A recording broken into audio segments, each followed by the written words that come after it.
vacío, entonces va a haber algunas fuerzas de oposición, pero fíjense, estamos viendo las fuerzas que hacen que salga líquido de aquí para acá. Y estas fuerzas son presión hidrostática intracapilar, ¿sí? Presión hidrostática intracapilar y presión coloidosmótica capsular. ¿Qué significa presión coloidosmótica? Si aquí hay elementos que puedan ejercer atracción de líquido, esa sería otra fuerza. Pero díganme, de acuerdo a lo que estamos viendo, aquí puede haber partículas de alto peso molecular que puedan ejercer presión osmótica. Es una pregunta. Aquí habrá material de alto peso molecular que pueda atraer líquidos hacia acá. Es pregunta. Si hay o no hay material aquí que pueda ejercer presión osmótica. No, porque por la filtración la sangre se queda con los elementos hipertónicos, ¿no? Exactamente, como no hay aquí elementos de alto peso molecular, porque ¿de dónde tendrían que venir? Tendrían que venir que la sangre y los de alto peso molecular se quedan aquí. Estrictamente esto, en teoría, bueno, ojo con esto, lo que voy a decir. Aquí en un individuo normal no puede haber, ¿sí?, material de alto peso molecular que atraiga líquidos. ¿Estamos de acuerdo? En un individuo sano. ¿Sí? Y la prueba está en que aquí esta fuerza está aquí representada por cero. No puede haber presión coloidosmótica capsular en un individuo sano. ¿Sí? E insisto, por eso aquí tiene valor de cero. Pero ojo, ¿qué pasará en un individuo? Y eso ya lo mencionamos el otro día, cuando aquí la barrera de filtración y especialmente los podocitos están, vamos a decirlo, están modificados, están enfermos, dejan pasar proteínas. Y acuérdense que dijimos, ¿sí?, cuando los podocitos tienen alguna alteración puede haber proteinuria. Y en el momento en el que proteínas pasen a esta área, aquí sí pueden atraer agua. Y esto entonces ya sería, pero en términos patológicos. Si llega a haber aquí aumento de la capacidad de filtración por lesión o por alguna alteración aquí, sí podría haber aquí presencia de proteínas y eso provocaría proteinuria, así como también aumento de pérdida de líquidos porque estas proteínas sí jalarían agua. Pero ojo, conste que lo claro, en términos de un individuo sano, la única presión que se ejerce para que salga líquidos es la presión hidrostática intracapilar. Esta prácticamente está aquí en valor de cero. Ahora bien, cuando ya se ejerció la presión, ¿sí?, hidrostática intracapilar, entre más avance en este trayecto se va filtrando agua y todos los elementos que ya vimos se van filtrando hacia aquí, ¿sí? Se van filtrando aquí y esta solución se va concentrando.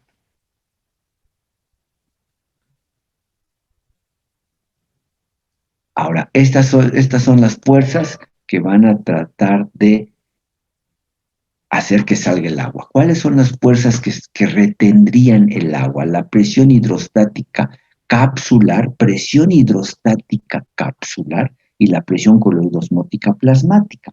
Presión hidrostática capsular. Aquí sí hay, cuando aquí sale líquido, aquí transitoriamente se empieza a acumular líquido. Entonces, aquí podríamos decir que si hay una fuerza que se opone a la salida de más líquido sanguíneo cuando aquí se empieza a acumular líquido. Y esto es lo que se llama la presión hidrostática capsular.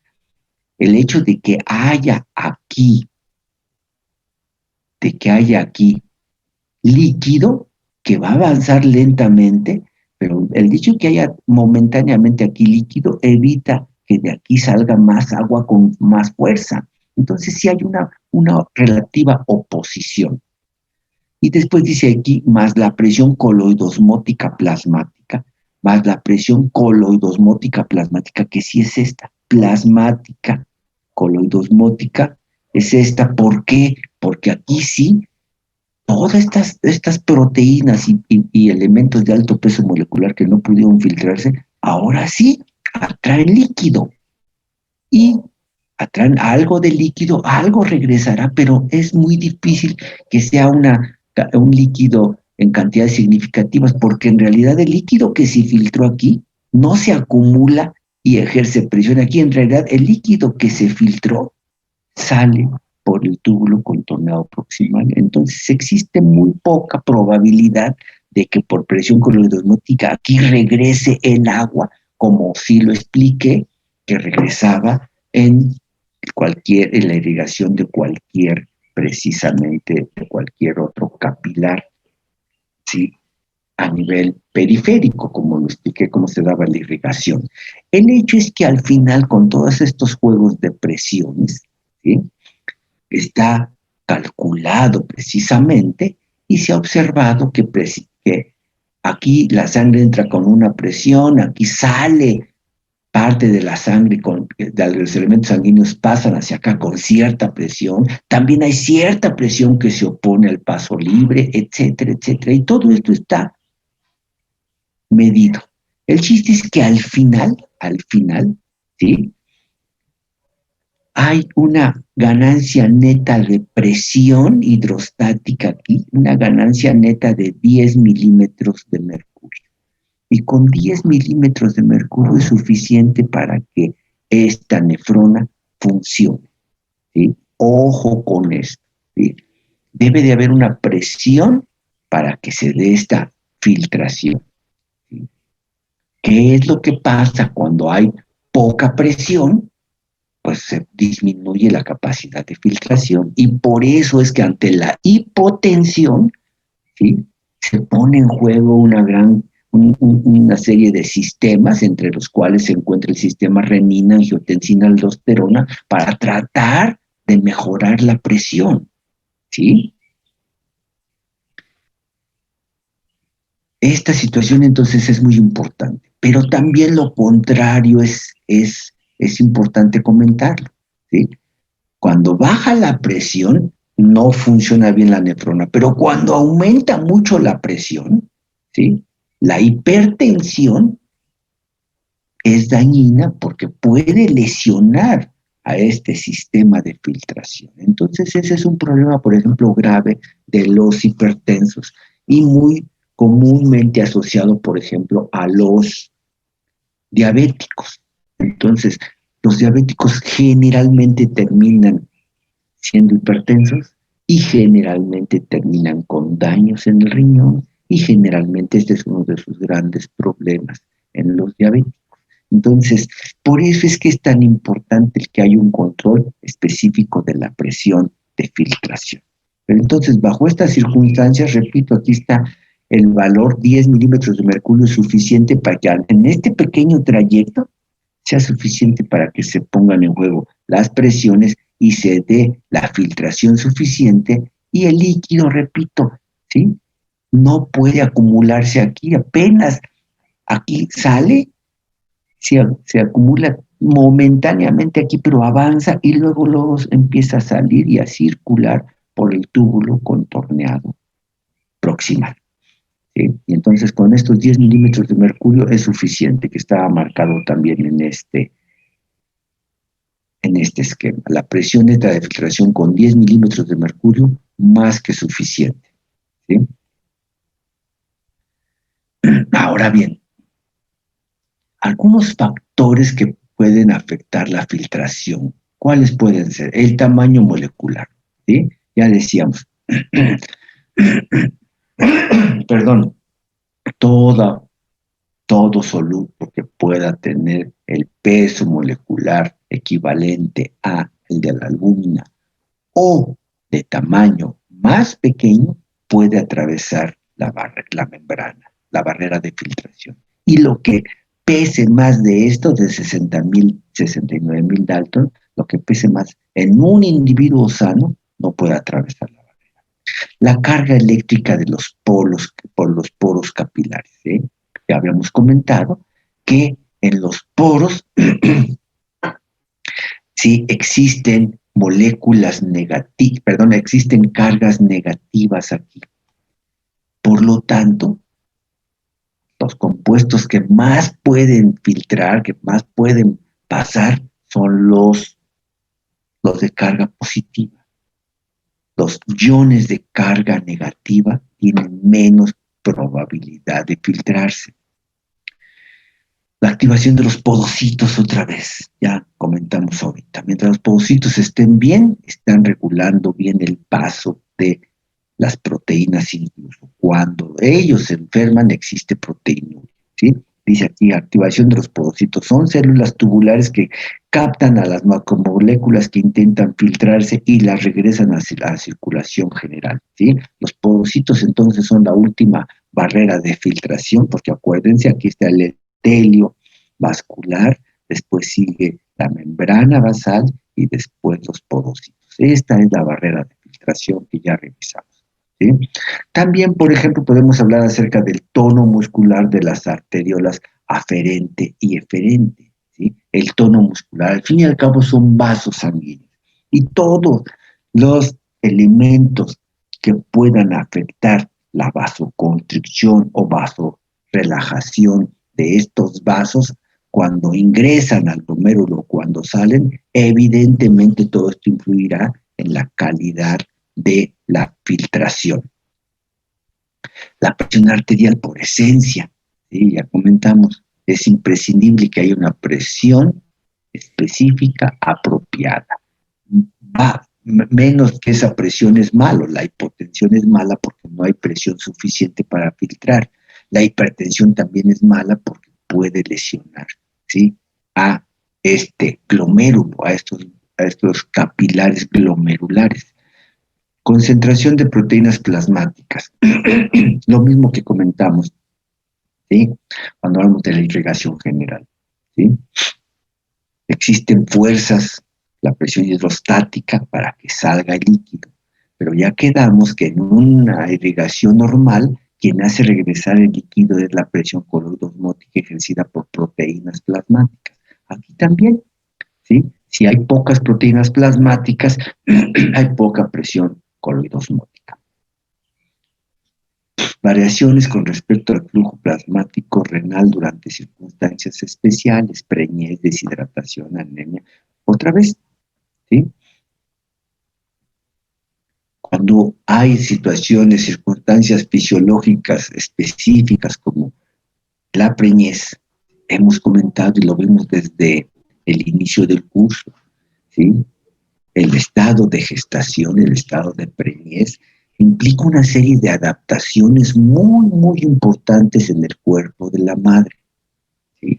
Si no se lleva a cabo, estas adaptaciones no se llevan a cabo de manera apropiada, va a haber trastornos, incluso que pueden representar trastornos transitorios nada más, pero algunas veces puede ser trastornos de alta significancia que pueden hasta poner en riesgo la continuidad de la preñez. ¿Sí?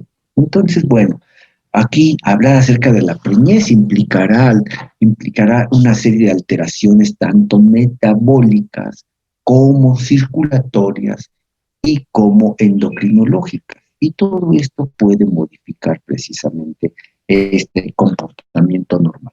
Ya habíamos hablado acerca de la deshidratación, va a provocar que haya un aumento de la presión coloidosmótica porque se perdió agua. Cuando hay anemia, al contrario, no hay posibilidad de que haya presión osmótica porque faltan, ¿sí?, elementos sanguíneos y faltan proteínas, ¿sí? Entonces, todo esto es, a fin y al cabo, elementos que están participando en este juego de presiones. Variación en la contractibilidad de las células mesangiales. Acuérdense que las células mesangiales también son estrictamente células que tienen músculo liso. Entonces, estas células mesangiales que pueden tener consecuencias por sustancias vasoactivas, sustancias que pueden hacer que también haya contracción o relajamiento de estas células pueden tener consecuencias sobre los vasos sanguíneos. Y en fin, pueden haber otras circunstancias. Ahora bien, aquí es pertinente que comentemos acerca de lo que es la tasa de filtración glomerular, ¿sí?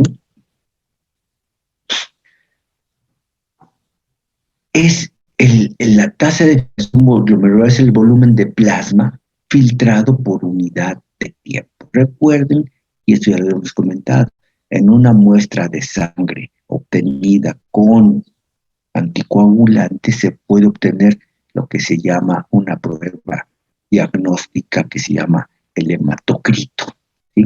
Y el hematocrito es obtener una muestra de sangre, someterlo a un proceso de centrifugación y separar los elementos. Y ahí se hace muy evidente cómo hay un paquete de eritrocitos, una pequeña proporción de leucocitos y el plasma, ¿sí? Ustedes seguramente esto ya lo han comentado en algún lugar y a nosotros aquí también ya lo hemos dicho generalmente, ¿sí? El hematocrito nos indica que, por ejemplo, en el caso del humano, ¿sí? Existe un 43%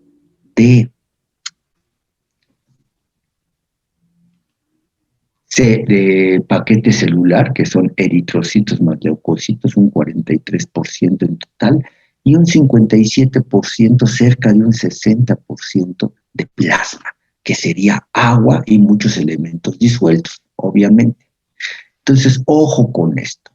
¿Sí? Cuando hablamos acerca de la tasa de filtración glomerular, estamos diciendo que cuál es la cantidad de líquido filtrado por los riñones por unidad de tiempo, ¿sí? Como el líquido filtrado en esencia es muy parecido al plasma, lo que dijimos el filtrado glomerular, bueno, pues dice aquí volumen del plasma filtrado por unidad de tiempo, ¿sí? Ojo con esto, dice aquí si la filtración glomerular promedio en el humano está calculado a de 125 mililitros por minuto, ¿sí? Entonces se van a filtrar 7.500 mililitros por hora, o sea, 125 por minuto, pues 125 por 60 me da por hora. 7.500 mililitros por hora. Por 24 horas, ¿sí? Me da 180.000 mililitros en 24 horas. ¿Qué significa esto? ¿Sí? Que los riñones están trabajando toda la vida, día y noche, están depurando los líquidos sanguíneos, ¿sí? Y vean ustedes nada más el trabajo tan tremendo que significa todo esto, ¿sí? 124 mililitros por minuto, que al final serán 180.000 mililitros, o sea, lo mismo, 180 litros por día, ¿sí? Ahora bien, si el riñón filtra 180 litros por día y nosotros, un humano normal promedio, pues no tiene 180 litros. ¿Cuántos litros de plasma tienen para que nosotros podamos calcular cuántas veces nuestra sangre pasa por los riñones? Entonces, fíjense, con base en esto del hematocrito, fíjense, el volumen promedio, decíamos, ¿sí? Lo que trabaja el riñón son 180 litros por día. Y si el humano adulto masculino sano posee 3 litros de plasma sanguíneo, entonces el plasma es filtrado 60 veces al día. ¿Cómo sabemos esto? Ojo, ¿sí? Ya lo dije, en un hematocrito, en una prueba de hematocrito, ¿sí? Fíjense, ya les dije ahorita que había un 43% de paquetes celular y 57% de plasma, ¿ok? Sí. Rápidamente, a ver, digamos, un individuo, como dice aquí, un humano adulto masculino promedio, ¿sí? Vamos a ponerle 70 kilos. Una persona pesa 70 kilos. De 70 kilos, ¿cuántos litros de sangre tiene? Ya quedamos con que es entre el 7 y el 8% del peso corporal. Si pesa 70 kilos, ¿sí? Y tiene el 8% de sangre, 7 por 8, 56. 5.6 litros de sangre tiene un individuo que pesa 70 kilos. Obvio, eso es en promedio, porque también habrá quien pesa 70 kilos pero tiene mucha grasa. Habrá quien pesa 70 kilos y es súper fuerte y es puro músculo. Bueno, okay, estamos hablando de promedios. Una persona de 70 kilos, ¿sí? Tiene 7 por 8, 56, 5.6 litros de sangre total. ¿Sí? Si fuera, si son 5.6 litros de sangre total, si la mitad fuera plasma, el 50%, ¿sí? 5.6 estaríamos hablando de 5.6 de 2.8 litros de plasma, 2.8 litros. Pero como ya les dije que no es el 50%, sino como el 56, 57, es un poquito más de plasma. ¿Les parece bien que en lugar de que sea 2.8 litros de plasma, sean 3 litros de plasma? Obvio, insisto, esto es un cálculo así muy rápido y a reserva de que pudiéramos comprobarlo haciendo las operaciones, pero ojo, nada más así es ilustrativo. Si una persona de 70 kilos tiene el 8% de su peso corporal con sangre, alrededor de 3 litros de plasma tiene en total. Pues estos 3 litros de plasma en total, si se están filtrando a lo largo de todo el día, si los riñones filtran 180 litros al día, eso significa que estos 3 litros de plasma que tenemos en total pasaron 63 veces al día, 6 por 3, 18. 60 veces este plasma pasó al día y eso es lo que está filtrando los 180 litros. ¿Sí se entendió esto? ¿Hay alguna pregunta? ¿Sí se entendió más o menos cómo estamos representando esta situación de que el plasma de una persona pasó 60 veces al día por los riñones? ¿Sí se entendió? Sí, doctor. Ahora, de estos 180 litros de plasma filtrados, al final, y también dependiendo de varias circunstancias, se va a eliminar entre 1.8 litros y hasta 2.2 litros. ¿Sí? Promedio, 1.8 litros. ¿Sí? Promedio, 1.8 litros. Si se filtran 180 y elimino 1.8, pues elimino el 1%. Si elimino el 1% de lo que filtraron mis riñones, ¿qué significa? Que yo retuve el 99%, y esto es lo que se reabsorbe. Se reabsorbe alrededor del 99% del líquido filtrado. ¿Sí? Entonces, la cantidad de orina que una persona elimina, estamos hablando del orden del 1% de lo que se filtra en total. El 1%. Para que vean el trabajo tan intenso que tienen los riñones. ¿Sí? Eliminamos nada más el 1% y el 99% lo retenemos. ¿Cómo lo retenemos? Bueno, pues ahorita vamos a ver los mecanismos de resorción o de reabsorción. ¿Sí? Ok, aquí vemos precisamente tasas de filtración, niveles de reabsorción y niveles de excreción de distintas sustancias importantes precisamente en los riñones. Fíjense, aquí es muy evidente la glucosa, cantidad filtrada gramos por día. 180 gramos se filtran, cantidad reabsorbida 180, cantidad excretada 0. Acuérdense, esto es el límite, 180. En realidad, acuérdense que la concentración que tenemos en sangre es 100, 120, ¿sí? miligramos por decilitro.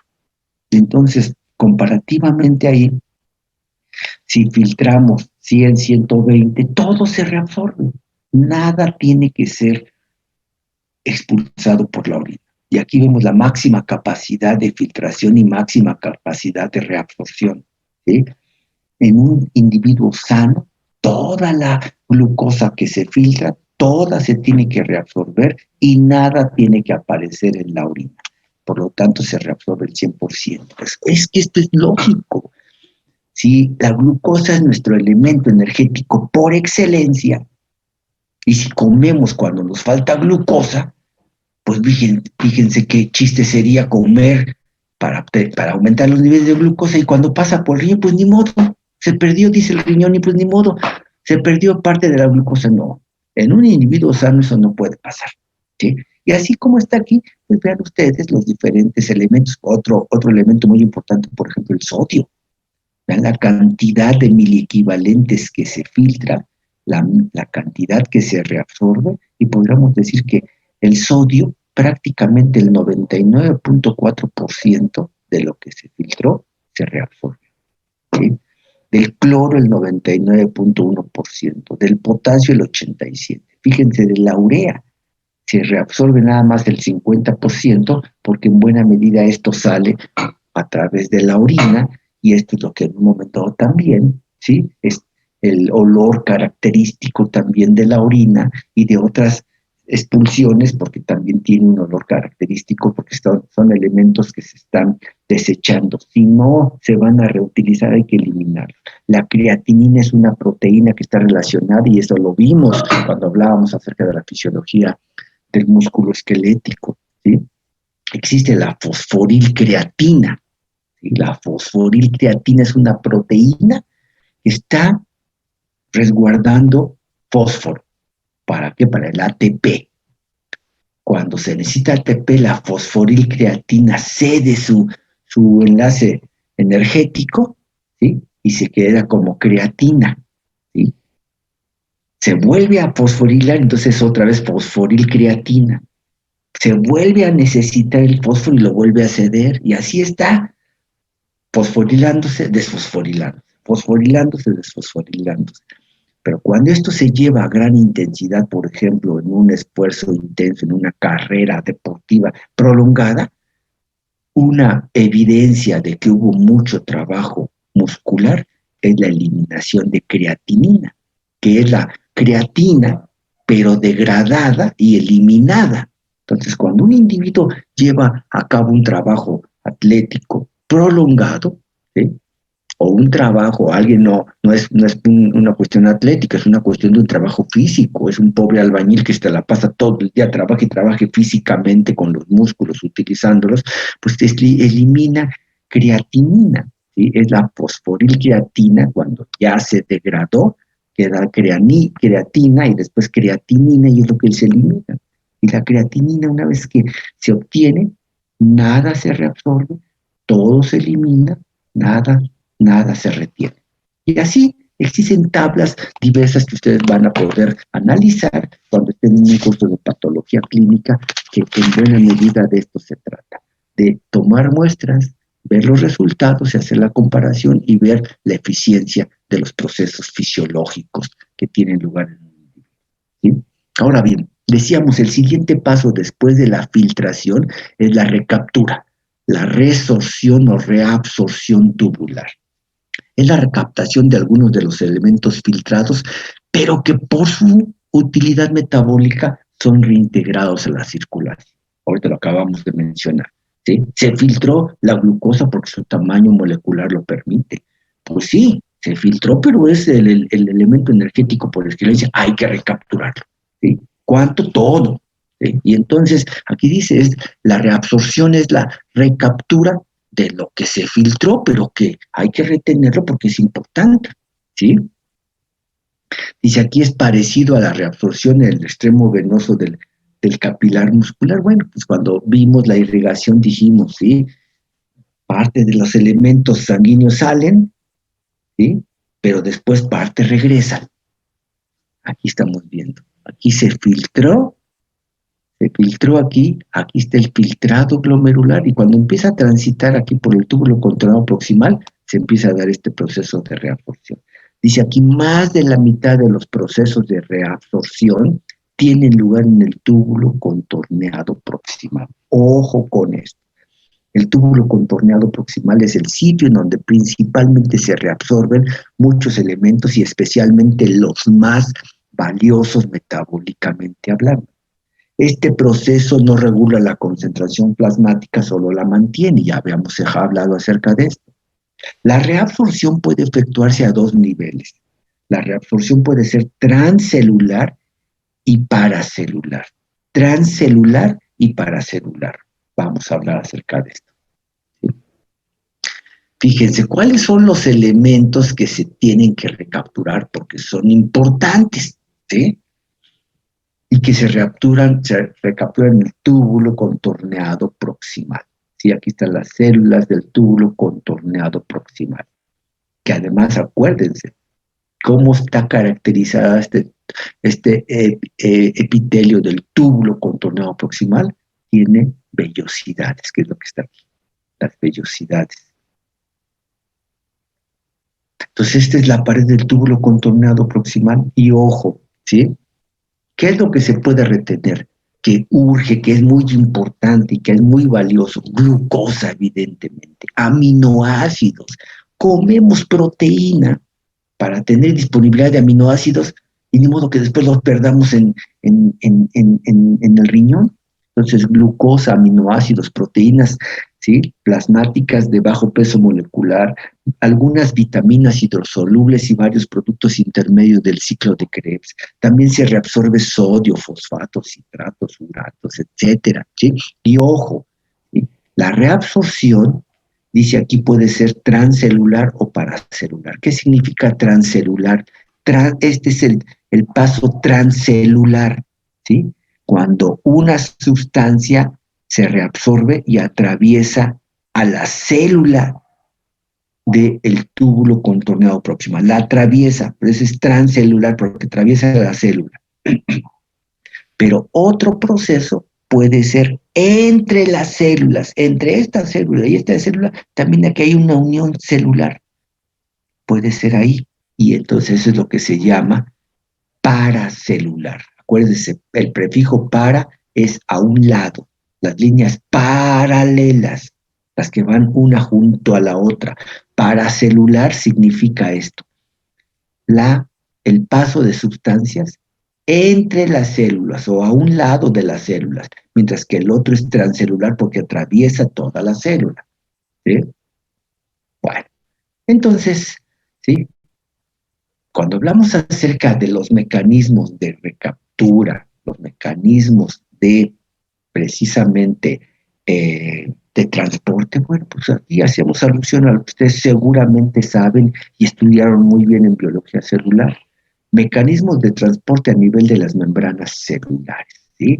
Ya saben ustedes que los elementos más pequeñitos y sin carga, pues atraviesan las membranas sin ningún problema, por ejemplo, como el CO2 aquí, ¿sí? ¿Por qué lo atraviesa? Pues porque su tamaño es tan pequeñito, porque no tiene carga eléctrica y porque lo atraviesa la membrana así de sencillo. Cuando ya hay carga, tiene que haber un transportador, alguien que facilite todo esto. Y entonces aquí tenemos estos mecanismos que ustedes, insisto, seguramente estudiaron muy bien en biología celular, la difusión simple, la difusión facilitada, ¿sí? El transporte activo primario, el transporte activo secundario, ¿sí? Etcétera. Todo esto entonces, el transporte, fíjense, aquí está, por ejemplo, ejemplificado el transporte activo, ¿sí? Primario y el transporte activo secundario, pero por ejemplo, del secundario antiportador, como es la bomba de sodio, pero también el sin portador, ¿sí? El secundario sin portador, que está aquí, en donde dos sustancias pasan, atraviesan la membrana en el mismo sentido, mientras que el antiportador pasa uno para un lado y otro para otro lado. Entonces, aquí pues nada más es cuestión de que ustedes recuerden lo que vieron en el sistema de transporte. La difusión pasiva o simple está precisamente dada para las sustancias liposolubles o sustancias de muy pequeño peso molecular que pueden atravesar la membrana. Puede ser también que haya sustancias que puedan atravesar esta en canales permanentemente abiertos. Entonces dice aquí, esta difusión pasiva o simple por cinética molecular pasan del lugar donde está más concentrado donde está menos concentrado, por eso el gradiente electroquímico. Los compuestos no polares y lipofílicos difunden fácilmente. No hay participación activa de la membrana celular. ¿Qué pasa en la difusión facilitada? Ya que tiene que ir a favor de su gradiente de concentración, cuesta abajo y utilizando proteínas acarreadoras de transporte. Aquí sí, como ya hay carga, hay que utilizar transportadores. Y también siguiendo el gradiente de concentración y gradiente eléctrico. Es especialmente útil este sistema para el transporte de sustancias liposolubles. El sistema de difusión facilitada, ustedes lo habrán discutido, es un sistema saturable, específico y susceptible de ocuparse por competencia. ¿Por qué saturable? Pues porque hay un número también específico de proteínas acarreadoras, no puede haber una cantidad infinita. Y si es una cantidad finita, es un sistema saturable. Es específico porque no cualquier sustancia puede utilizar los acarreadores, ¿sí? Y si dos sustancias se parecen mucho, entonces puede ser susceptible de ocuparse por competencia y decir, bueno, estas dos sustancias lo pueden ocupar y lo que veíamos, por ejemplo, cuando hablábamos acerca de los mediadores químicos. Son muy específicos, pero la naturaleza es tan diversa que hay algunas sustancias que se pueden parecer y entonces por eso, con base en eso, nosotros vimos que desde fuera algunas drogas podían actuar donde actuaban los mediadores químicos. ¿Sí? ¿Qué pasa? ¿Sí? Aquí entonces, bueno, estos son mecanismos, animaciones que ustedes seguramente conocen y que les han permitido ilustrar cómo en teoría funcionan precisamente estos mecanismos de difusión facilitada, precisamente utilizando proteínas acarreadoras y también yendo de precisamente donde está un lugar más concentrado a uno menos concentrado. Y después llegamos al transporte activo, en donde aquí sí es el desplazamiento en contra del gradiente electroquímico, por eso dice cuesta arriba, y en donde utiliza ahora proteínas, pero para diferenciarlas, si aquí en esta eran proteínas acarreadoras que nada más facilitan el paso de un lugar a otro, en este caso son proteínas bomba porque tienen que ir en contra de una fuerza, ¿sí? En contra del gradiente electroquímico. Entonces, para ir en contra del gradiente tienen que gastar energía. Ahora, pero sin embargo, también estas, como son proteínas bomba, al fin y al cabo son proteínas, también es un sistema saturable, específico y activo por competencia. Existe entonces el transporte activo primario, también existe el transporte activo secundario o difusión acoplada, lo cual ya lo vimos y lo mencionamos cuando estuvimos hablando acerca del transporte de la glucosa, ¿sí? Hablamos, por ejemplo, cómo se capta glucosa a nivel de el riñón y a nivel de los intestinos. Un sistema de transporte activo secundario de difusión acoplada es un sistema de cotransporte de tipo importador. Cotransporte, porque transporta dos sustancias. De tipo importador, porque ambas sustancias van en el mismo sentido. ¿Sí? Transporte simultáneo de dos sustancias, pero una de ellas a favor del gradiente y otra en contra de su gradiente. Ya dijimos, aquí el sodio siempre va a favor del gradiente y la glucosa, vean ustedes, aquí hay una glucosa que hay tres. Entonces, venir de aquí para acá es ir en contra del gradiente de concentración. Entonces, aquí la glucosa va en contra y el sodio va a favor. Y este sistema es la forma en la cual se permite la captación tanto de asociada de glucosa con sodio o aminoácidos con sodio. Este sistema de transporte va a tener lugar precisamente a nivel de los riñones y a nivel de los intestinos, específicamente en los enterocitos, en donde se va a dar la absorción de nutrientes. Entonces, existen lo que se llaman las proteínas cotransportadoras, importadoras acopladas al sodio. Por eso SGLT, que ya lo vimos, transportador de sodio glucosa asociado. En el caso de los riñones es SGLT2. En el caso de los intestinos es SGLT1. ¿Sí? Y cuando las proteínas o los elementos son muy grandes, pues lo que tiene que utilizarse es el proceso propiamente de la endocitosis, ¿sí? Es otro sistema también de captación de elementos de alto peso molecular y en donde precisamente se da esto, la endocitosis, ¿sí? Un proceso de deformación controlado de parte de la célula, en donde se forma una vacuola fagocítica y se da la introducción de una gran cantidad de elementos, ¿sí? Este proceso, como dice aquí, se desencadena al activarse receptores específicos de membrana, que hay receptores, requiere de ATP, es el principal mecanismo utilizado por el riñón para absorber proteínas, ¿sí? Y debe complementarse con la formación de vacuolas fagocíticas que están aquí, obtención de aminoácidos libres, obtención de lo que ingresó de manera masiva, tiene que seleccionarse, recapturarse y lo que no sirve se expulsa ahora por un proceso de exocitosis. Si ustedes recuerden, ¿sí? El equilibrio entre la endocitosis y la exocitosis es lo que permite que las membranas celulares se mantengan con una dimensión más o menos estable, más o menos siempre del mismo tamaño, ¿sí? Bueno, ahora decíamos, la reabsorción o los sistemas de reabsorción pueden tener, decíamos, dos variantes, ¿sí? Y aquí está la transcelular y la paracelular, ¿sí? Esta es transcelular, ¿sí? Para pasar de la luz tubular, aquí está la luz tubular, al líquido intersticial, ¿sí? Primero al líquido intersticial y después a los vasos sanguíneos, ¿sí? Todas las sustancias atraviesan dos membranas, la membrana luminal, la que está aquí en el límite, la membrana luminal o apical, y aquí está, esta es la membrana luminal o apical o externa, porque esta es la luz del túbulo contorneado, ¿sí? Y la otra es la membrana vasolateral, aquí está, membrana vasolateral o interna. Entonces, cuando una sustancia atraviesa esta membrana y después esta, como en este caso el sodio, es un transporte transcelular, ¿sí? Cuando se atraviesa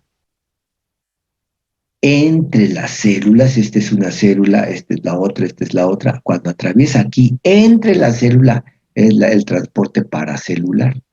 Y aquí está, ¿sí? La paracelular o intercelular, las barreras paracelulares permiten la existencia de compartimientos. Gracias a que las células se unen de manera específica, se forma una célula que se une a otra, al final forma un tejido.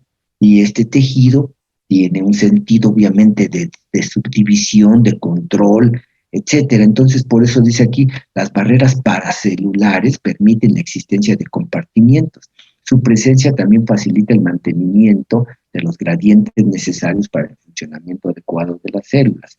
Pero sin embargo, estas barreras, estas uniones entre las células, son las también llamadas uniones estrechas, uniones muy fuertes entre una célula y otra.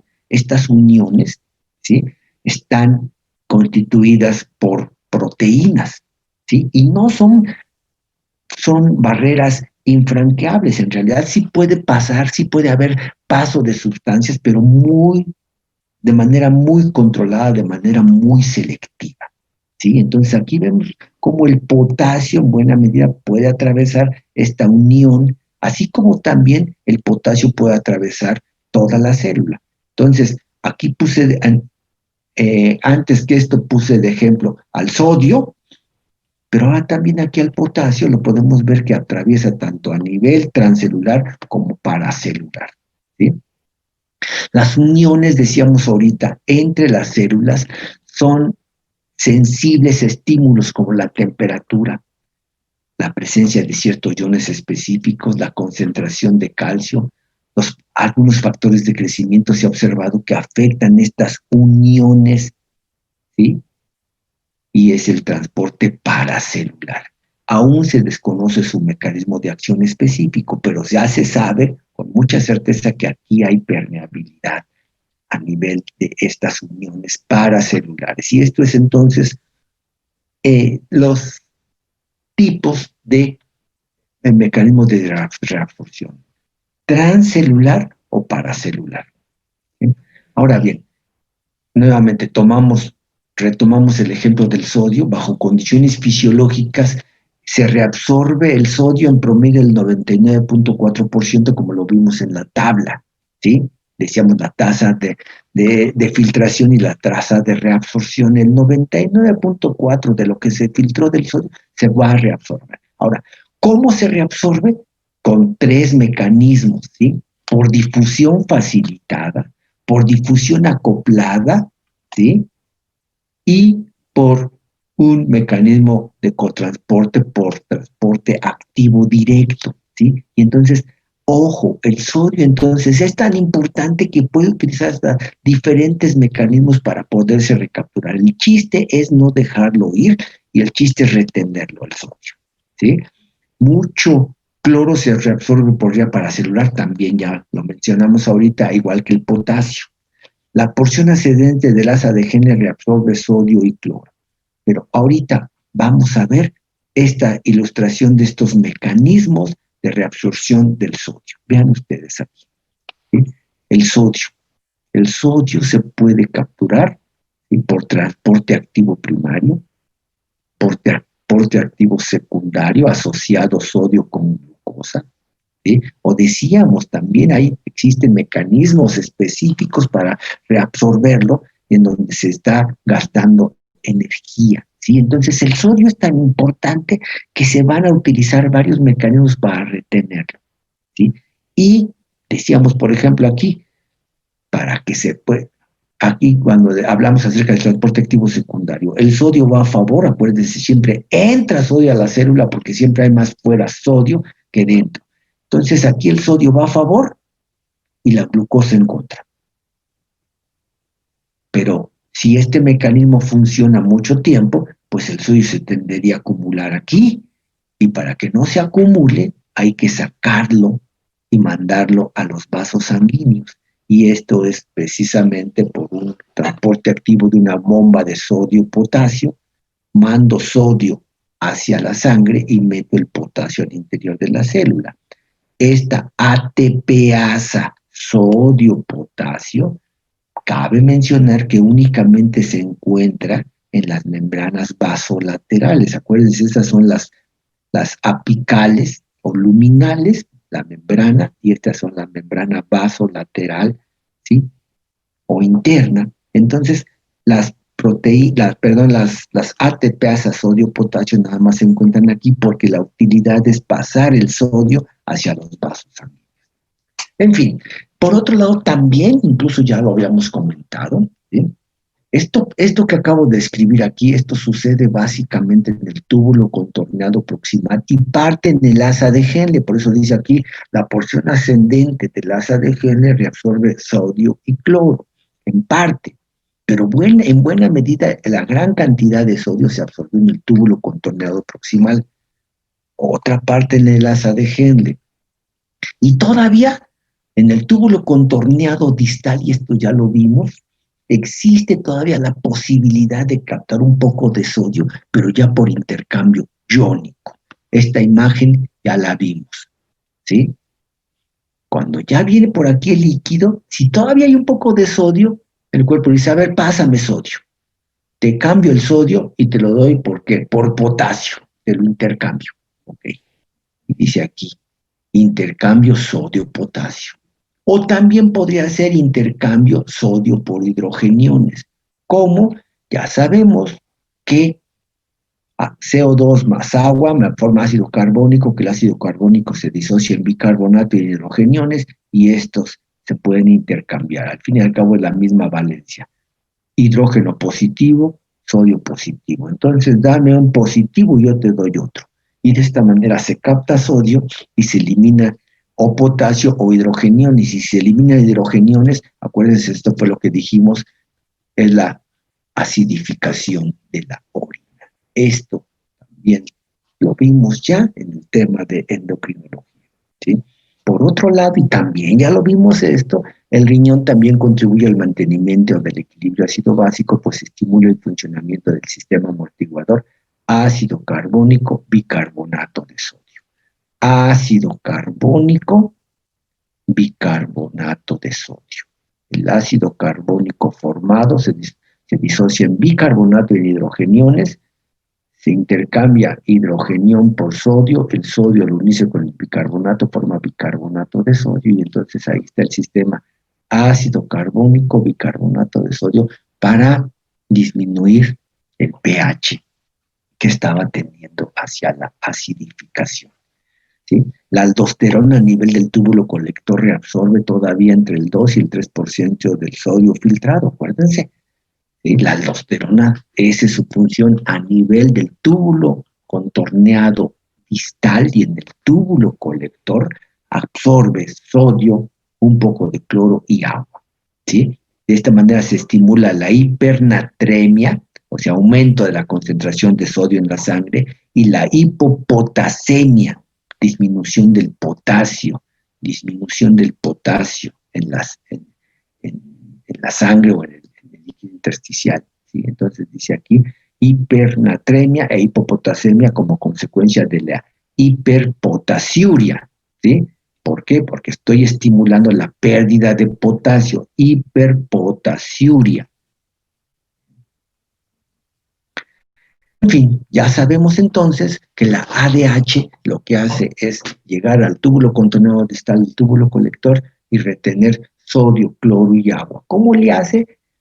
Estimula la formación de acuaporinas.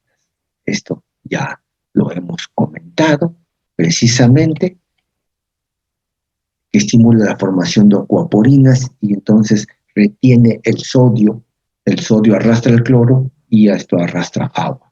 La ADH también induce la contracción de las células mesangiales, fíjense esto. Las células mesangiales, si se contraen, ¿sí? Tienen efecto sobre los arteriolas aferente y eferente y entonces pueden influir en la capacidad de filtración glomerular. La ADH también provoca constricción de los vasos rectos, los vasos que están después de los túbulos colectores.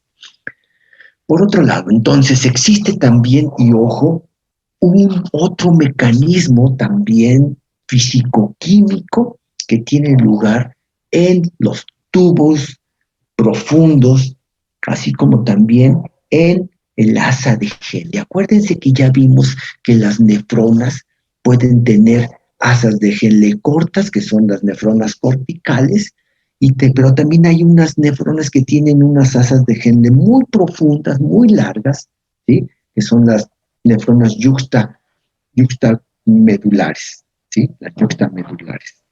Ahora bien, ¿sí? Y dijimos también, por lo que hablamos que acerca de que hay animales que tienen predominantemente de un tipo de otra nefrona, decíamos, los que tienen nefronas con asas de Henle muy largas tienen la posibilidad de concentrar la orina porque tiene mucha superficie de intercambio. Aquí hay que recordar ese concepto, ¿sí? Porque en estas asas de Henle que son muy prolongadas, que se proyectan mucho al interior de la médula, tienen muchas superficie de intercambio y además están sometidos a ciertas presiones. ¿Sí? Fíjense, dice aquí, en el túbulo contorneado proximal se reabsorbe entre el 60 y el 70% del agua total, pero ¿qué pasa con el resto, con el 40 o el 30% que sobra? Se puede retener, ¿cómo? ¿Sí? Conforme se reabsorbe agua, el líquido intratubular se concentra y se establecen gradientes electroquímicos para los solutos disueltos y no reabsorbibles de manera pasiva. Ojo con esto. Aquí, ¿sí? Aquí, aunque no esté ilustrado, está el glomérulo. Es esto. Aquí debería estar un glomérulo, como acá.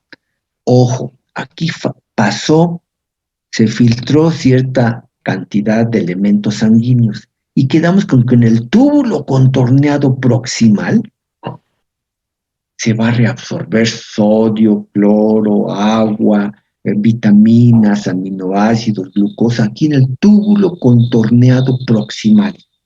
Ahora, conforme yo le quito, ¿sí?, a este líquido que está por aquí, le quito el sodio, la glucosa, etcétera, y le quito agua, porque aquí acuérdense, aquí lo está diciendo, en el túbulo contorno proximal se reabsorbe entre el 60 y el 70% del agua.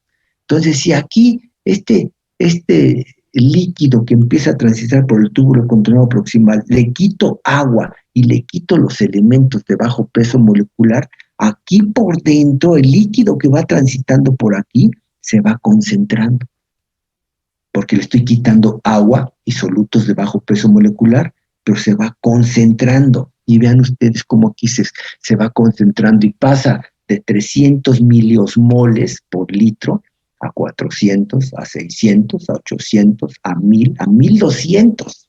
¿Sí? Y conforme la presión osmótica va aquí aumentando, ¿sí?, por un lado, ¿sí?, al principio,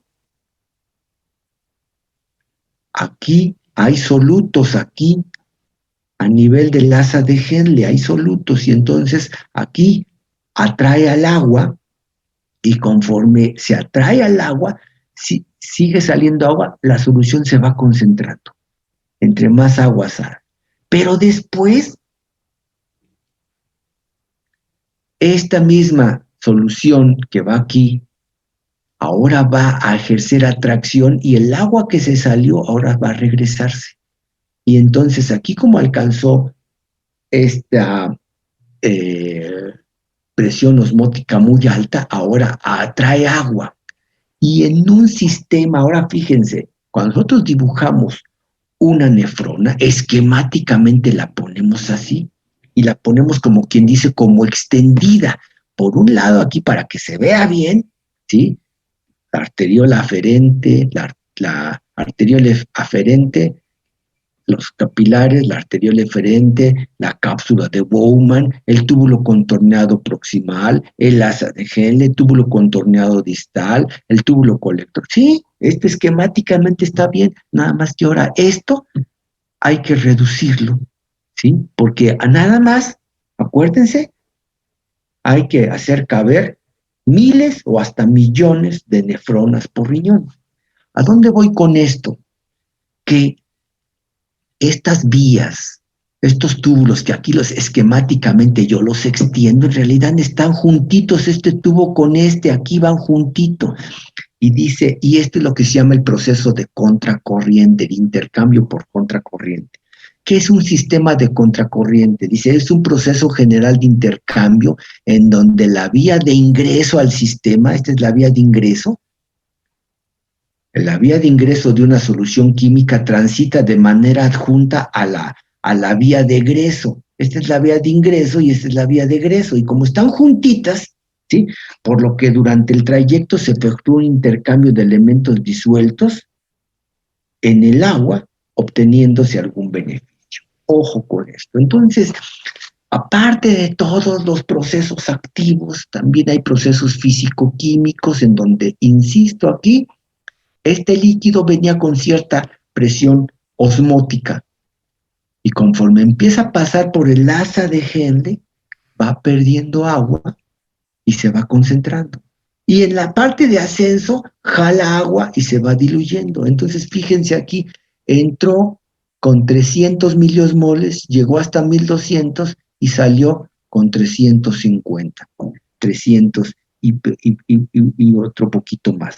El hecho es que entonces, ¿sí?, aquí todavía hubo intercambio, paso de agua hacia el espacio intersticial y después se regresa el agua. Pero en este paso, aquí sale agua con ciertos iones y se regresa con otros iones, ¿sí? Entonces aquí estos procesos son los que también interfieren para que pueda el riñón efectuar estos intercambios, esta ganancia, ¿sí?, o pérdida de ciertos elementos. Aquí nada más se ilustra, ¿sí?, que salió agua y después esta agua que salió se regresa, sí, pero el agua que salió con unos solutos y la que regresa con otros solutos. Entonces aquí esto también es un sistema para recapturar todavía elementos útiles y para eliminar y secretar lo que ya no es útil. ¿Sí? Y este es un sistema llamado de contracorriente. ¿Sí? Y ya para terminar los procesos, viene el último, que es el proceso de secreción, que aquí ya lo estábamos poniendo también, el proceso de secreción. Todo lo que no se filtró, pero que de todos modos ya no me sirve, lo tengo que expulsar. ¿Sí? Dice aquí, la secreción tubular permite al riñón eliminar sustancias de desecho tanto endógenas como exógenas. Por lo general es un proceso activo unidireccional, ¿sí? Que va en contra del gradiente electroquímico y que requiere ATP. O sea, la secreción tubular no hay de otra. Es un proceso activo que demanda siempre ATP y que es necesario utilizarlo para eliminar todo lo que ya no sirve. Se lleva a cabo exactamente en el sentido contrario a aquel correspondiente al proceso de reabsorción. Esta es la reabsorción, el pasar, ¿sí?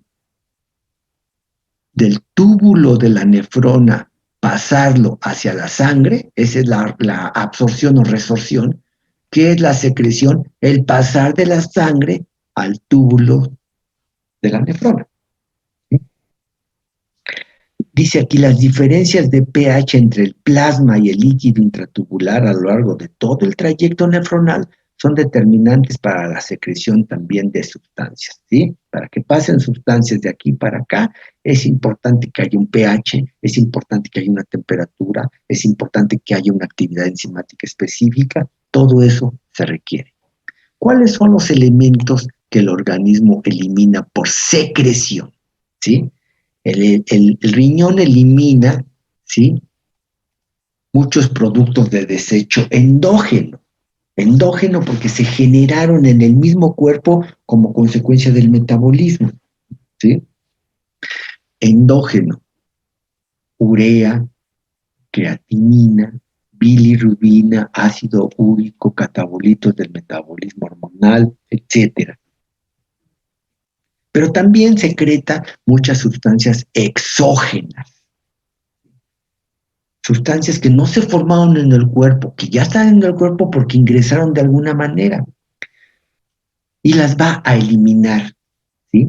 Ya sea como tales o biotransformados. Acuérdense que ya hablamos que en el hígado, ¿sí?, tenemos nuestro gran laboratorio, que es el sitio donde todas las sustancias que llegan ahí, ¿sí?, si serán parte ya del metabolismo, ahí llegan y se inactivan, se van a fragmentar y van a ser eliminadas. Acuérdense que eso es lo que vimos cuando estuvimos hablando de las hormonas. Las hormonas tarde o temprano en gran medida llegan al hígado y se biotransforman. Pero dijimos, pero otro órgano que también ayuda al hígado en parte a esta función es el riñón, y aquí lo estamos viendo. En el riñón también hay biotransformación. Y esta biotransformación, acuérdense, la biotransformación significa el tomar una molécula y fragmentarla, o el tomar una molécula y agregarle algo, modificarla, el tomar una molécula y hacerla que reaccione con otra. El chiste es que inactiva una gran cantidad de sustancias y que el producto de esta inactivación va a ser la eliminación. Se estimula entonces aquí la pérdida de productos químicos, por ejemplo, utilizados en los aditivos alimenticios, lo cual estuvimos hablando el otro día, ¿sí?, en la medida de lo posible y sin llegar a las exageraciones y los veganos y todo eso, sin llegar a las exageraciones, por favor, ¿sí? Lo que debemos de tratar de llevar a cabo en nuestra alimentación, por ejemplo, es utilizar los menos productos industrializados. ¿Sí? Si podemos nosotros preparar nuestros mismos alimentos, ¿por qué depender de productos industrializados? Ah, sí que es más cómodo, pues sí es más fácil tomar una salsa para hacerme un buen espagueti, pues tomo una salsa ya preparada. ¿sí? Voy a preparar una sopa X, también un cubito de ahí de jitomate ya preparado.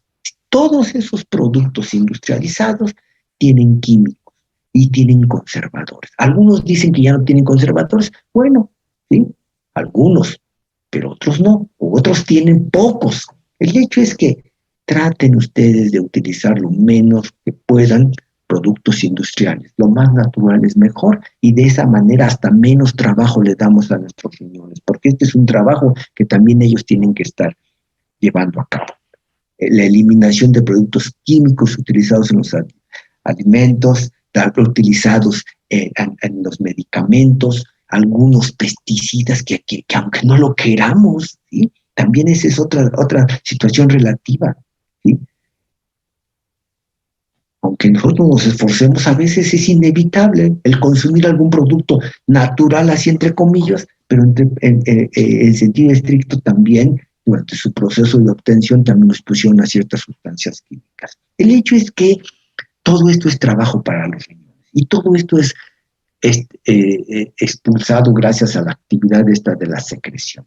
Por lo tanto, podríamos decir que el riñón, para formar la orina, ¿sí? Va a tener que ocupar estos tres procesos. Dice, de esta manera el riñón contribuye a la eliminación de diversos productos que ya no son útiles para el organismo y o que incluso lo pueden ser tóxicos. Por lo tanto, la orina final es consecuencia de estos tres procesos.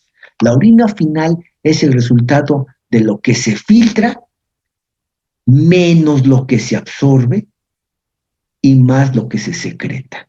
Lo que se filtra, menos lo que se reabsorbe y más lo que se secreta. Y esta es la orina final. Esta es la orina que termina expulsando un animal. ¿Ok? Otra vez, la formación de la orina es el resultado de lo que se filtra. ¿Qué es lo que se filtró? La sangre que llegó a la arteriola aferente, lo que se filtra, menos lo que se reabsorbe, ¿sí? Aquí a nivel del túbulo contorneado proximal, y más lo que se secreta, ¿sí? Que es precisamente las sustancias que ya no tienen ninguna utilidad. Esto es precisamente filtración glomerular menos reabsorción tubular y más la secreción tubular. Y es así como se forma la orina. Y finalmente también recordar que todo lo que estuvimos hablando ahorita, en buena medida del riñón, todo esto, todos estos procesos, en buena medida se llevan a cabo por cuestiones físico-químicas.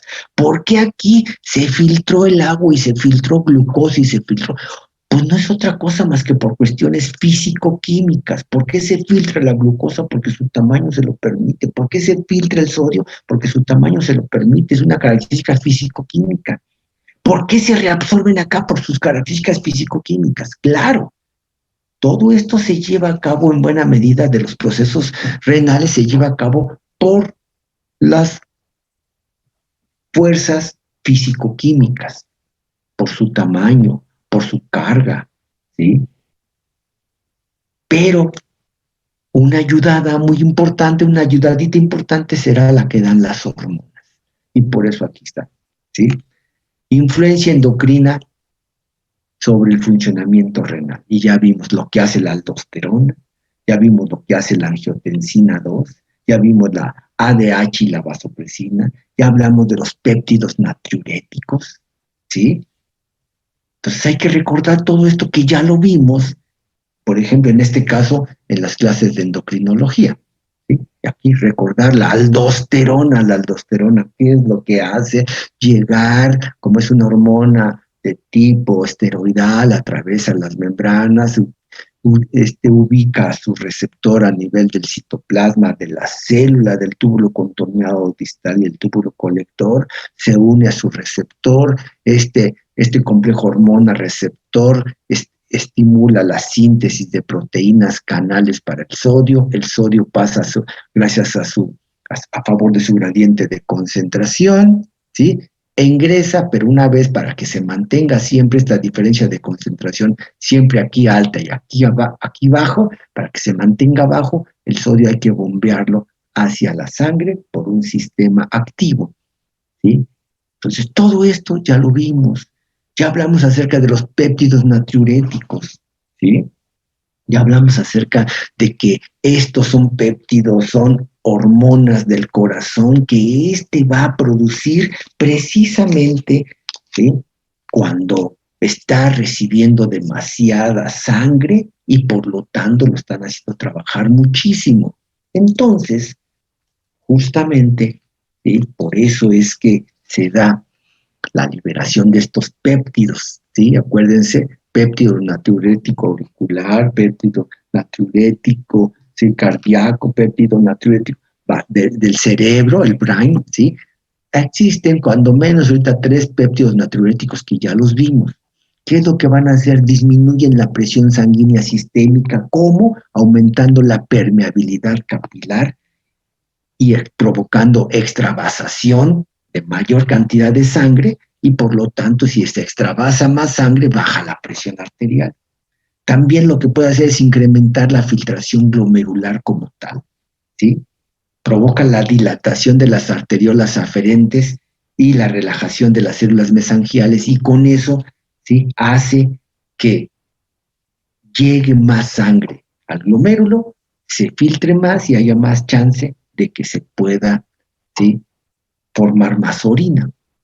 Y después se estimula la eliminación de sodio y agua, inhibe la reabsorción en los túbulos renales. Si no reabsorbo sodio y agua, estimulo la formación de orina. Por eso son los péptidos natriuréticos, porque estimulan la formación de orina y la pérdida de sodio y con ello el descenso de la presión sanguínea.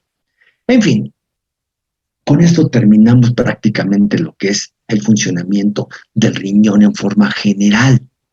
Pero el riñón forma parte del sistema o el aparato urinario, mejor dicho, del aparato urinario. Entonces, estuvimos embebidos aquí en el riñón, ¿sí?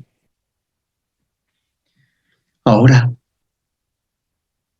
el trabajo renal se va a ver reflejado en la cantidad de orina que expulsamos y en la calidad de la misma. Entonces, cuando se forma esta orina, es expulsada del riñón a través de la pelvis o pelvisilla renal, que ya dijimos, es el origen dilatado de los uréteres, ¿sí? Y entonces es expulsada y va por los uréteres hacia su acumulación en la vejiga, ¿sí? Entonces dice aquí transporte, almacenamiento y eliminación de la orina.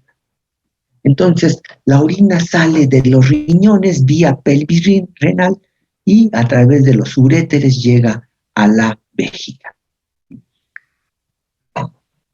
A partir de las pirámides renales, acuérdense, el conjunto de pirámides renales desemboca en la pelvis o pelvisilla renal y de ahí pasa a los uréteres. Los uréteres tienen músculo liso, ¿sí? Y entonces, cuando reciben la orina, van a hacerla avanzar hacia la vejiga por contracciones peristálticas, ¿sí? Los uréteres están contrayéndose periódicamente para que la orina que viene proveniente de los riñones avance hacia la vejiga, ¿sí? Por contracciones peristálticas que oscilan entre 1 y hasta 5 veces por minuto, ¿sí? Esto hace que la orina se mueva hacia la vejiga e ingresa a esta, como es resultado de estas contracciones peristálticas, entonces entra como, valga la expresión, como a chorros. Cada vez que se contrae el uréter, ¿sí? Estimula a que el líquido que está por aquí dentro caiga dentro de la vejiga, pero en forma de chorros. Dice aquí, ingresa en chorros sincrónicos con la onda peristáltica. Cada vez que se contrae aquí, entra un chorro de orina, ¿sí? no hay esfínteres uretrales aquí, ¿sí? No existen aquí esfínteres para que pueda la orina regresarse por el uréter, ¿sí? No existen esfínteres en el uréter, simplemente como es un conducto, ¿sí? Progresivamente de menor calibre y además, ¿sí? Ubicado, generalmente los riñones están encima de la vejiga, si lo hacemos referencia en el plano horizontal, bueno, pues entonces los riñones hacen que caiga la orina a la vejiga también por cuestión de gravedad. No hay reflujo, no hay aquí reflujo, no hay esfínteres que cierren el regreso de la orina. La orina no se va a regresar por la posición, por la gravedad, etcétera.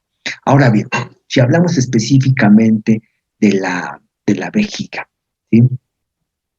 La vejiga, a ver, permítanme tantito, por favor, permítanme.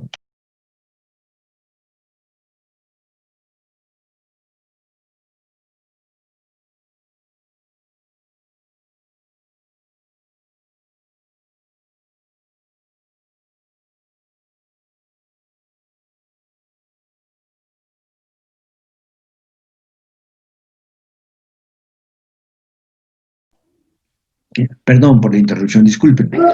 ¿Sí? Les decía entonces, la orina va a ser captada aquí por la vejiga, ¿sí? La vejiga, que a su vez después va a estar comunicada, ¿sí?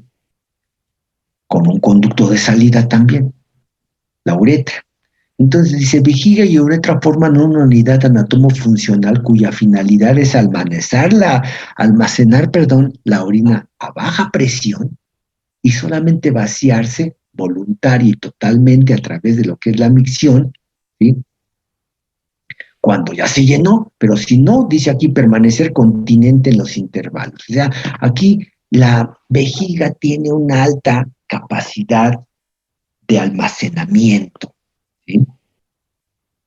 Lo que se dice también la plasticidad del tejido muscular liso, ¿sí? A diferencia, y eso ustedes recuerden, a diferencia de la musculatura esquelética, la musculatura cardíaca, que son musculatura estriada, a diferencia de la musculatura estriada, que cada vez que se estira, se contrae, de acuerdo a lo que vimos en la tercera ley de Newton, a cada estiramiento corresponde una contracción y además proporcional. A más estiramiento, más contracción, más estiramiento, más contracción. Eso es característico de la musculatura estriada, esquelética o cardíaca. Una diferencia importante con la musculatura lisa. La musculatura lisa tiene una gran capacidad de plasticidad. ¿Qué significa?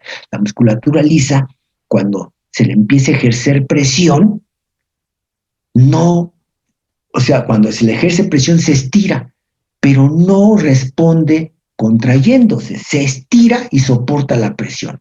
Recibe más presión, recibe más líquido, en este caso la vejiga, se vuelve a estirar y se adapta a la presión. Por eso dice aquí, ¿sí? Permanece continente, o sea, está conteniendo, ¿sí? Un líquido y lo puede soportar, claro, hasta cierto límite. La vejiga puede crecer, ¿cuánto? Pues también no es un órgano que está ahí aislado en la cavidad abdominal baja. En realidad también hay un límite a su alrededor, o sea, tampoco se puede dilatar mucho por un lado. Y por otro lado también hay un límite físico dentro de esta estructura de carácter esférico. Entonces, existe un cierto límite. Ahora bien, entonces la vejiga se empieza a llenar y se adapta a la presión. Se sigue llenando, se sigue adaptando, sigue llenando, se sigue adaptando, hasta que llega un momento en el cual ya no puede más y sí tiene que vaciarse. Y esto es por la micción. Y la micción estrictamente es un acto que con la edad se va aprendiendo a controlar, ¿sí? Pero originalmente, pues no se controla, o sea, un bebecito no controla esfínteres todavía y entonces apenas se llena la vejiga y la vacía, no importa en dónde esté, no importa si tiene pañal, no tiene pañal, no importa si está en un sitio el cachorro donde pueda orinar. Él orina porque precisamente esta es una acción que va a ir aprendiendo después para controlar, ¿sí? Ahora, la vejiga como tal tiene un cuerpo, que es aquí está el cuerpo de la vejiga, y tiene un cuello que es esto, ¿sí? Y esto es importante hacer alusión porque el control del cuerpo y del cuello son diferentes, ¿sí? Fíjense aquí, el cuerpo de la vejiga está cubierto externamente por el peritoneo, tiene una capa muscular lisa muy importante que está representada por lo que se llama el músculo detrusor o constrictor, dispuesta en forma de red, ¿sí? Y además tiene una mucosa interna. Hay una mucosa interna. Tiene el peritoneo, la capa externa, músculo en medio y después una capa interna, ¿sí? Esto es lo que precisamente da la posibilidad de que este órgano pueda tener cierta capacidad de distensión y se pueda ampliar, ¿sí? Dice aquí la complianza, la capacidad de distenderse, pero de mantener cierta tensión, ¿sí? Es una estructura de carácter esférico y entonces evidentemente conforme más se va dilatando, ¿sí? Más va adaptándose a la presión, pero también va adquiriendo, ¿sí? Cierta tensión. Ahora bien, cuando ya alcanza un límite tendrá que vaciarse y en buena medida este vaciamiento, ¿sí? En buena medida, ¿sí? Va a ser por predominancia de la inervación colinérgica, ¿sí? Aquí va a haber precisamente una acción de vaciamiento por la inervación colinérgica, ¿sí? Estamos hablando del cuerpo, pero ojo, a nivel del cuello de la vejiga, y está comunicado con este triángulo, con la uretra, decíamos aquí, fíjense, aquí está, esta es la desembocadura de los uréteres, dice orificio ureteral, este es el edificio de los uréteres, la desembocadura de los uréteres, y esta es el inicio de la uretra, aquí se forma un triángulo, ¿sí?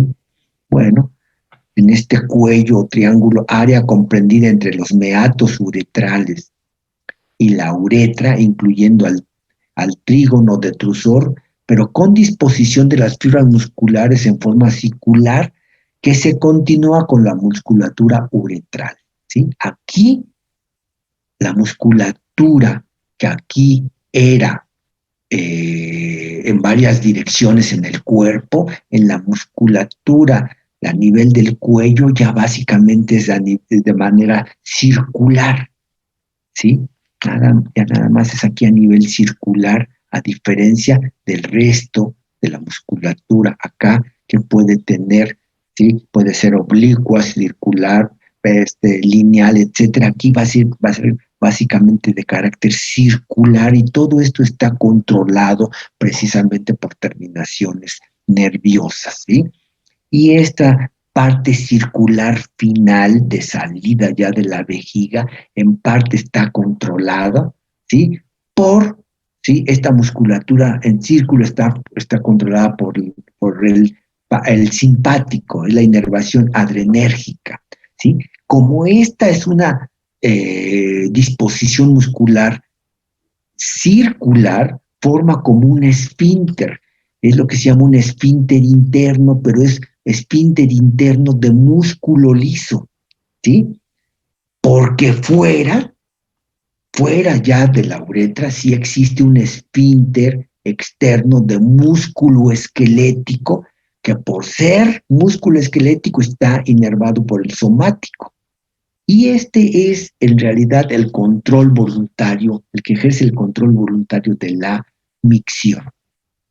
Podrá estar llena la vejiga, el cuerpo, estará haciendo presión sobre el cuello de la vejiga, Pero si nosotros contraemos, ¿sí?, este esfínter muscular esquelético externo, voluntariamente no orinamos y por eso podemos aguantarnos, ya me anda del año, pero no, yo sí aguanto, sí lo voy controlando, ¿sí? Hasta que llega un momento en el cual hay un límite y ya no se puede controlar. ¿Cómo está esto? Esta estructura inervada, fíjense, aquí está el simpático, el parasimpático, que es este azul, y en este caso el rojo, que es el músculo esquelético, que está controlado por el pudendo. Fíjense aquí dice, ¿sí? Control neurológico. La micción es un acto voluntario, ¿sí? Y el cerebro regula el funcionamiento vesical, pero la función visceral inconsciente depende del sistema nervioso autónomo. El que se llene esta vejiga, ¿sí?, pues es una cuestión física porque está llegando líquido, que es la orina, y se empieza a llenar, y en buena medida eso, ¿sí?, pues puede estar correlacionado y controlado precisamente por el autónomo, ¿sí? El autónomo, que es simpático y parasimpático, simpático y parasimpático, ¿ok? Pero el esfínter externo es músculo esquelético y está dado la inervación por derivados, por los nervios pudendos, ¿sí? Y entonces aquí está, ¿sí? La integración del el control de la función de la micción está en el mesencéfalo, está aquí a nivel del cerebro, en el mesencéfalo, el centro de la micción, el núcleo motor detrusor se llama, ¿sí? El centro de la micción. Ahora bien, ¿sí?, para controlar esto, en parte está la inervación adrenérgica, que es de la cadena ganglionar simpática a nivel de L1 y L2, se generan, ¿sí?, propiamente terminaciones nerviosas que van hacia la vejiga, ¿sí? Inervación simpática y también inervación parasimpática, perdón, aquí está, ¿sí? Este es el simpático de L1 a L2, lumbar 1, lumbar 2, el simpático. Y el parasimpático, la inervación colinérgica es de sacro 1 a sacro 4, ¿sí? Aquí está, del sacro 1 al sacro 4, la inervación parasimpática.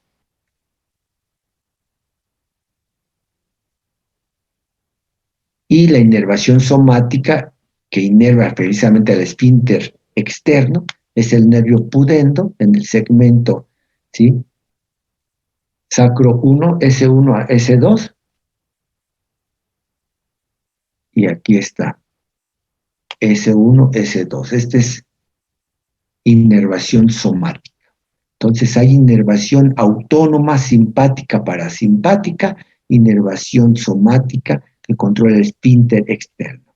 Repito, aquí a este nivel existe el llamado esfínter interno, pero este esfínter interno es musculatura lisa y está controlado por el simpático predominantemente, inervación adrenérgica, ¿sí? Controla a que este esfínter se cierre en parte, pero quien finalmente es el que verdaderamente cierra y evita la liberación de la orina, ¿sí?, es el esfínter externo, que es inervación somática, y es por eso que el individuo, con el paso de la edad, aprende a controlar los esfínteres, ¿sí?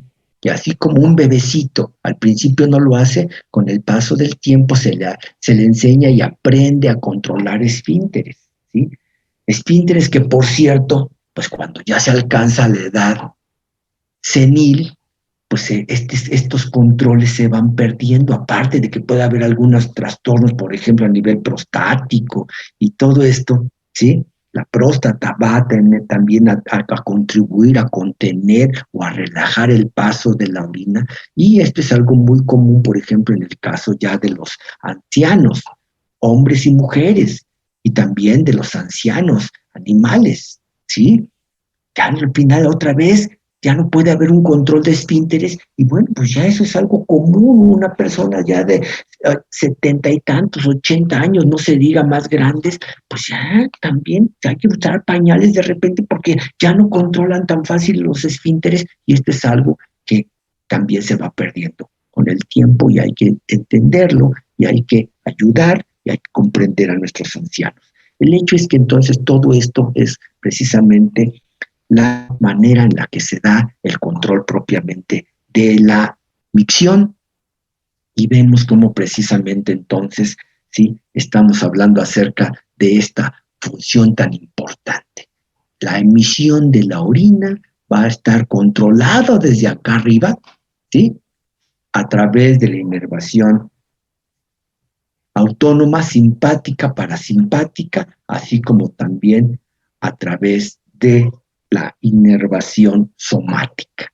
Y aquí está, esfínter externo, un músculo estriado, ¿sí? Y que por lo tanto es el voluntario. Y aquí vemos precisamente este nivel de control. En fin, con esto, muchachos, terminamos propiamente el tema de función renal, y concluyendo nada más con el control muy somero, pero al fin y al cabo significativo, de lo que es la micción, ¿sí? Eh, Obviamente que el estudio del riñón, como muchos otros órganos, está en proceso. Cada vez se sigue estudiando más, y se sigue, ¿sí?, profundizando. Lo que decía hace un rato, por ejemplo, créanme que durante mucho tiempo ni siquiera se sabía de lo que se llama, lo que vimos hace un rato, que era la reabsorción paracelular. Siempre se decía, ¿cómo se da la reabsorción?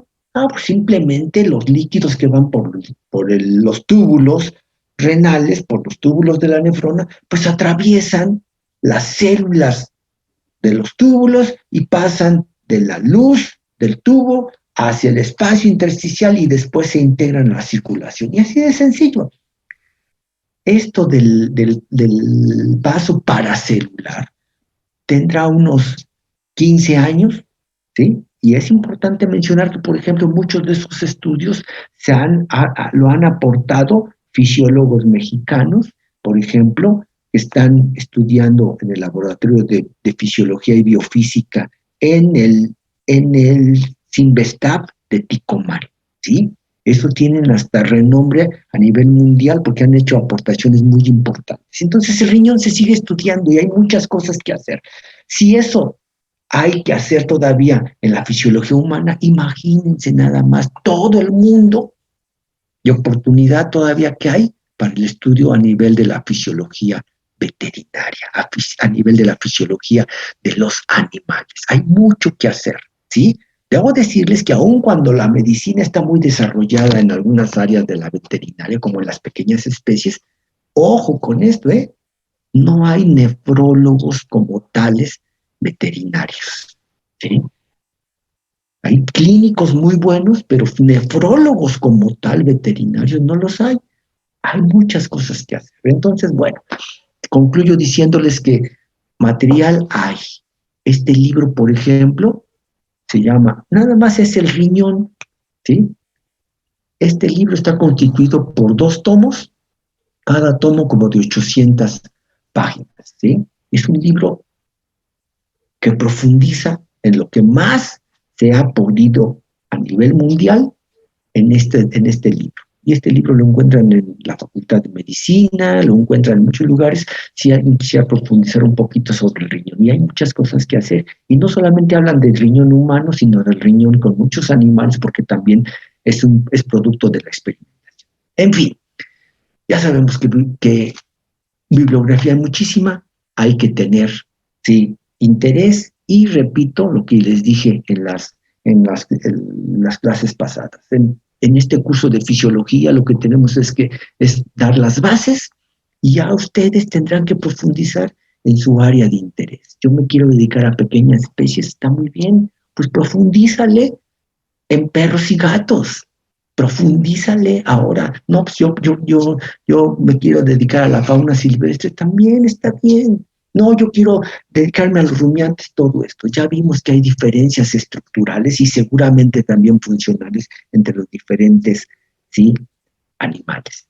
Todo esto es un amplio campo de oportunidad para poder profundizar en lo que más nos interesa. Ojalá el curso les haya parecido interesante. A mí siempre me apasiona y me gusta mucho la fisiología. Ojalá a ustedes también les haya parecido. Y pues bueno, pues hasta aquí llegamos, muchachos, sin ningún contratiempo, gracias precisamente a que fuimos constantes. Lo vieron ustedes, procuré, ¿sí?, nunca faltar, y la única vez que falté fue por dar otra clase, pero en realidad nunca falté, nunca me conecté tarde. Ay, pero discúlpenme, muchachos, son las 7:20 y apenas me voy conectando. Ay, discúlpenme, muchachos, porque ya van a dar las 9, pero me tengo que ir antes. Perdón, traté de cumplir lo más que se pude, lo más que se puede, pues para eso me pagan, para eso me comprometo, a darles las clases y a hacer lo que acabamos de ver ahorita, a terminar un curso sin prisas, sin problemas, y así deberían de ser las cosas, todos a comprometernos y a hacer las cosas. Entonces, pues muchas gracias por su atención, espero que el curso les haya parecido completo, les haya parecido interesante, y como les pongo aquí, fue un placer compartir el curso con ustedes. Esperemos vernos en algún otro curso más adelante en la carrera, y si no, pues la verdad que les vaya muy bien. Y acuérdense, parece que esto es una exageración, pero hay que seguirse cuidando porque ya a estas alturas y tomando en cuenta el curso que han tomado las cosas, sobrevivir tiene que ser el objetivo en este momento, muchachos. ¿Sí? Ya tan drástico parece, pero ese es el objetivo ahorita, sobrevivir. Vean, lamentablemente, cuánta gente, por muchas circunstancias, pues ya no está con nosotros, ¿eh? Así es que hay que cuidarse mucho. Tienen que llegar mejores tiempos, tenemos que llegar a otras circunstancias, esperemos volver a vernos físicamente, esperemos volver a tener la oportunidad de convivir, ¿sí? Y esperemos que vengan tiempos mejores. Pues hasta aquí terminamos el curso. No sé si tengan alguna pregunta, no sé si tengan algún comentario, ¿sí?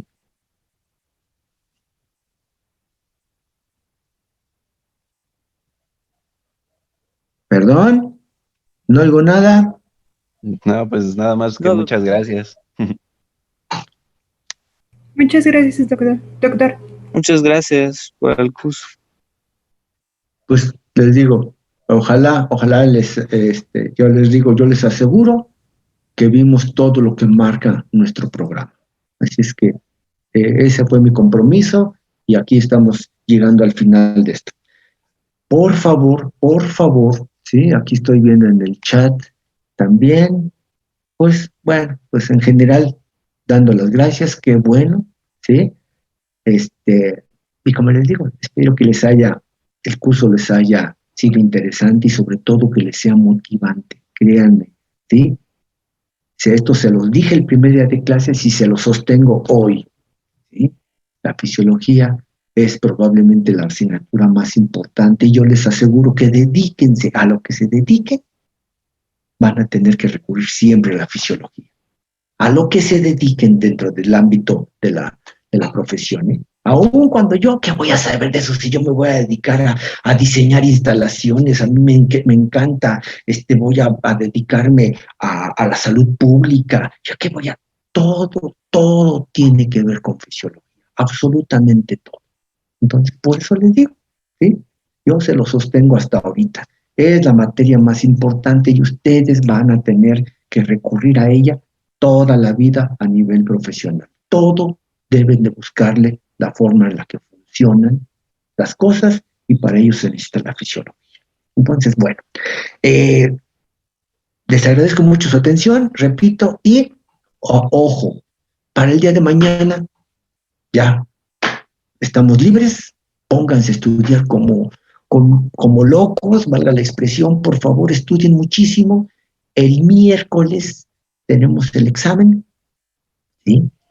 El viernes tenemos el seminario. Por favor, miren, espero no pedirles nada extraordinario. Por favor, el viernes ustedes ya vieron que por más que hago y procuro que todos los equipos pasen, siempre pasa algo, alguien se detiene, alguien no está, o algo mismo aquí en la computadora, algo pasa. Entonces, el viernes acomode el lugar, ya no hay más tiempo. El viernes tenemos que ver todos los seminarios. Entonces, por favor, como un favor especial les voy a pedir esto, ¿sí? El viernes, por favor, es el único día que les voy a pedir, conéctense, por favor, 10 minutos antes. Es la única vez que les voy a pedir esto. Conéctense 10 minutos antes.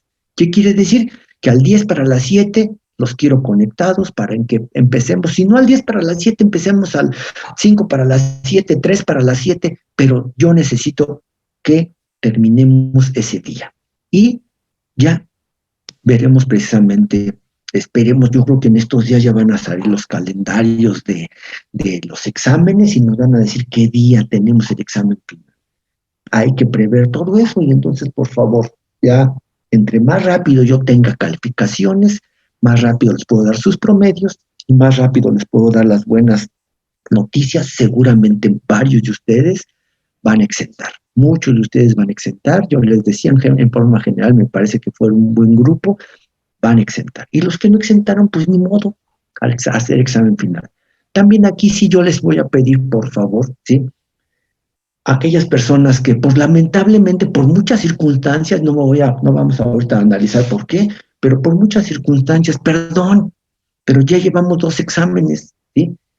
Y con 2 exámenes hay gente que lleva 4 de promedio, pues perdón, no va a sacar más de 10 en el último examen. Entonces, por favor, si no tienen ya chance de exentar, bueno, pues a lo mejor, acuérdense, el promedio, los trabajos y todo esto es para que haya chance de exentar. Quien no tenga chance de exentar, pues bueno, pues a lo mejor si quieren hagan el tercer examen, pero pues si ya no hay mucho chance de exentar, pues a lo mejor ya ni manden su examen. Ahora, quieren de todos modos que yo se los califique, se los califico, pero sí les digo de una vez, yo les voy a dar prioridad a los que tengan chance de exentar para que rápido sepan su calificación o los que tengan que prepararse para el examen final. Y los que, como les digo, si saben ustedes que su rendimiento no sea el más apropiado y lo más probable es que se van a ir al examen final, pues bueno, pues ya pónganse a estudiar de una vez como ahorita, ¿sí? Y sí les digo, pues los que tengan un promedio muy bajo, pues van a ser los que voy a dejar al último calificar porque ya saben que tengo que meterme a cada carpeta, leer, estar poniéndoles su calificación, etcétera. Entonces, honestamente, los que tengan muy pocas probabilidades de exentar, pues mejor ya prepárense para el examen final, ¿sí? Pero a todos no les quito la oportunidad. ¿Quieren hacer el examen? Ahí está.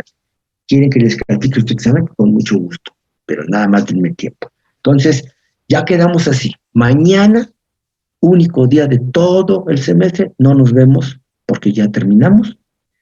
Nos vemos hasta el miércoles, ¿sí? También el miércoles, por favor, ahí no les pido que se conecten 10 minutos antes, con que se conecten a tiempo, por favor. Ustedes se dan cuenta, estoy yo aquí hablando, titín, me están ahí mandando que quieran entrar, o algunos entran, después se salen. Yo sé que el internet, así como está ahorita, pues por eso los dejo entrar, pero sí llama la atención que ya son 7:15 y siguen entrando, 7:20 y siguen entrando. Oigan, por favor. Entonces, por favor, el miércoles, todos conéctense temprano. Ahí no les pido antes de las 7. Con que estén a las 7, 7:05 todos, está muy bien. Pero sí para el viernes, ya les dije, por favor, 10 minutos antes vamos a conectarnos porque es nuestro último seminario y nuestra última sesión de trabajo. En fin, pues hasta aquí llegamos, muchachos. Que les vaya muy bien. Estudien mucho, ya tienen la guía de estudio, ya les dije. Las guías son eso, ¿sí? Son un caminito que ustedes les puede sugerir qué es lo que tienen que enfatizar, qué es lo que tienen que hacer para prepararse mejor al examen, ¿sí? que quieren trabajar en equipo, quieren complementar, quieren las respuestas, está muy bien. Pero de ahí a que se las aprendan de memoria, de ahí a que me pongan como recetas ahí, no, perdón, ¿sí? Ustedes analícenlo, contribuyan, complementen, discutan, de eso se trata. Y ya después de todo eso, seguramente podrán contestar el examen de la mejor manera.